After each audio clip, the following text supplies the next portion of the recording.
Dad, when did you get back? A few hours ago. Is Mom okay? She's fine, in a safe place. When can I see her? Well, we'll talk about that later. I understand that you made a deal with Baldwin to date his offspring? Mr. Spencer, I care a lot about your daughter. Dad, you don't know what happened. I know that Baldwin agreed to give up the guardianship nonsense and drop charges against me if you would give in to this loser. Let me explain. You made a sucker deal, Lulu. It's time to end that. You weren't around. You were taking care of Mom. You can't walk in here and start making judgments. Am I wrong? Didn't this bastard zero in on you like a shark after chum? Mr. Spencer, with all due respect, that is not what happened. Baldwin is pissed at me, so once again he gets back at me through you. When Lulu and I were dating, Scott didn't even know I was his kid. Baldwin's obsessed with your mother, you know that, so he used her as bait to put you with this. How about you give your daughter a little bit of credit for Did making... he sleep around on you or not? We're not discussing this now. I'm going to see you at home. He made a bet with Maxie Jones that he could get you into bed, am I right? I'm not proud of it, but yeah, I did. Yeah, and you made good on the bet. You slept with her, so you could get Maxie in the sack. I hate what I did, but you don't hear me making any excuses about it. You walked away from this chump once, so why did you give him a second chance? It's not that cut and dried. Gumdrop. If it hadn't been for the deal that Baldwin cooked up, you never would have given this loser a second chance.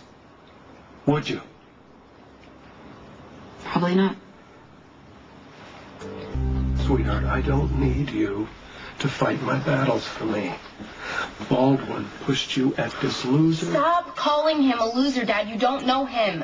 I know that he slimed up out of Baldwin's stagnant gene pool. That's all I need to know. Okay, you've made your point, and I'm going to take it from here. Look, all right? I'm not the type of guy girls take home to meet the family. I didn't think your daughter would give me the time of day. But she saw something in me. I'm not surprised. When she was little, Lulu used to drag home every stray cat, injured bird, and three-legged dog she could find. And you are just one more in a long line of projects.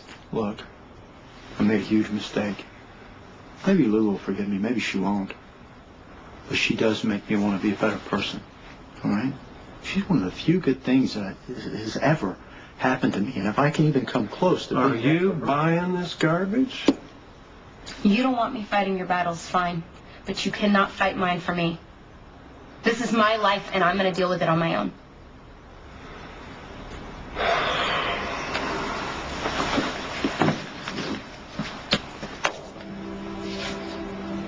You okay? Yeah, I guess. Thanks for defending me with your dad. Well, my dad's hated Scott for most of his life, so he automatically assumes you're trash because you're his son. Yeah, that part I'm clear on. Still, it could have been worse. Really? Because I'm not sure how. He called me worthless. He said I'm not fit to breathe the same air as you. I actually considered saying, why don't you take a swing at me? But then I figured, why put ideas in his head? My dad's too smart to punch you. Too smart? It's the same reason he won't forbid me to see you, because he knows it'll make me want to do the exact opposite. Ah. So, if your father bashed my face in, he would actually be doing me a favor. That's good to know. I'm just saying it's why he didn't lay down the law. He basically just gave his opinion and said I would be a fool not to take it. I'm willing to be a fool. How about you? If you're waiting for me to rush into your arms and declare undying love, don't hold your breath. Your father thinks I'm working you, okay? Pulling out the playbook and studying all the moves. Of course he does. I would never treat you that way, Lulu. You already did. Oh, can we get over the Maxie thing, please? I'm talking about where we are right now, all right? Just put yourself in my dad's position. He comes home after months of being away, and he finds out his daughter liked a guy who made a bet about sleeping with her, and then the payoff was sleeping with Maxie. Okay. The facts sound horrible. So how do I convince you I'm being sincere? How do I make you understand that everything out of my mouth is not some ulterior motive? It's just gonna take time, I guess. Do you at least believe that I would never hurt you again?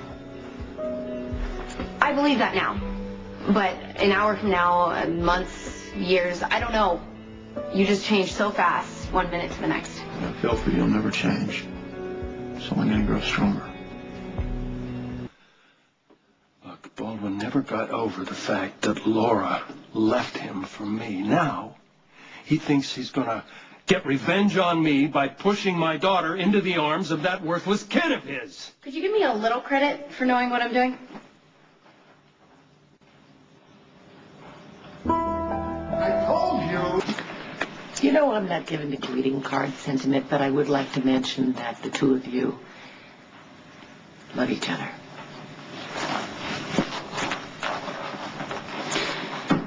Logan hurt me.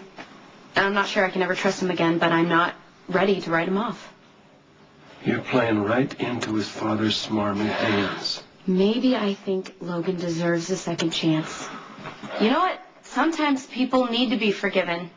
I've made some stupid mistakes in my life. Well, you're about to make another one. Dad, just trust me. I know what I'm doing. Baldwin is using you to get back at me. He's pushing you at his son in a lame attempt at revenge. Nobody is pushing me to do anything. I care about Logan.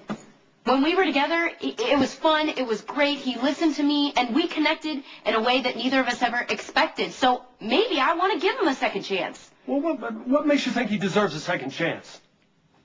You know what, you're just prejudiced against him because of what happened with you and Mom and Scott decades ago. Wait a minute. If you are thinking that forgiving Logan is like your mother forgiving me, you're dead wrong. This is